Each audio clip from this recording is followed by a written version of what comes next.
you're talking to a somewhat scarred politician from Australia here. We've had a very difficult period in introducing and legislating a carbon price in Australia. And I'm happy to say we're now there.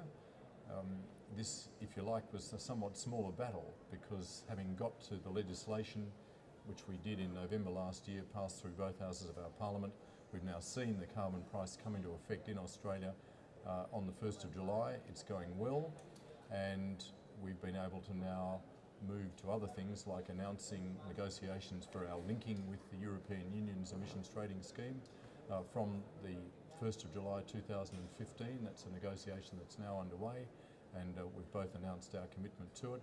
And joining a second commitment period for the Kyoto Protocol goes hand in hand with what we've already done. Many people have said that perhaps your emission reduction pledge could have been slightly more ambitious. Do you sense that there may be an opportunity to increase that in the coming years?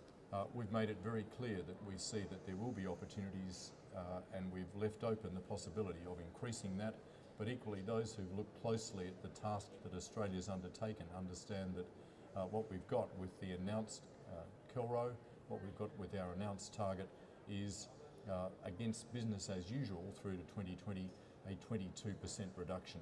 And I think people are very appreciative of the large commitment that involves, the large effort that involves for the Australian community. And a final one, I mean, politicians coming here, I guess all have the back of their mind needing to sort of speak to a public audience at home. How sort of keen on climate change and climate change measures do you sense, particularly the Australian public are at the moment? Because politicians we've spoken to up here are all saying, look, we're going to take pledges and we're going to make financial offers, but we have to be, taking our public on board at home. I think there remains a very high awareness in Australia.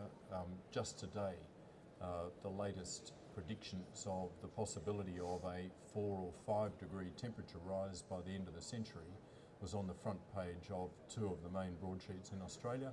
It remains a very, very hot topic, and there is support in Australia for taking action on climate change, even if I couldn't say that there is overwhelming support for any particular means, and there still remains a very active debate in Australia about our carbon pricing mechanism. There's support for taking action, and I'd expect that over time we're going to see in Australia growing support for the carbon pricing decision that we've taken as it becomes clear that it's the right thing, that it's not going to cause damage to the Australian economy, and indeed is the, as we put it, least cost, most effective means of bringing down Australia's carbon pollution.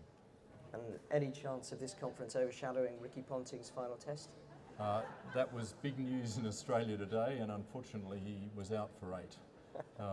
And I'd say that would dominate all of the news bulletins in Australia, possibly for more than one day.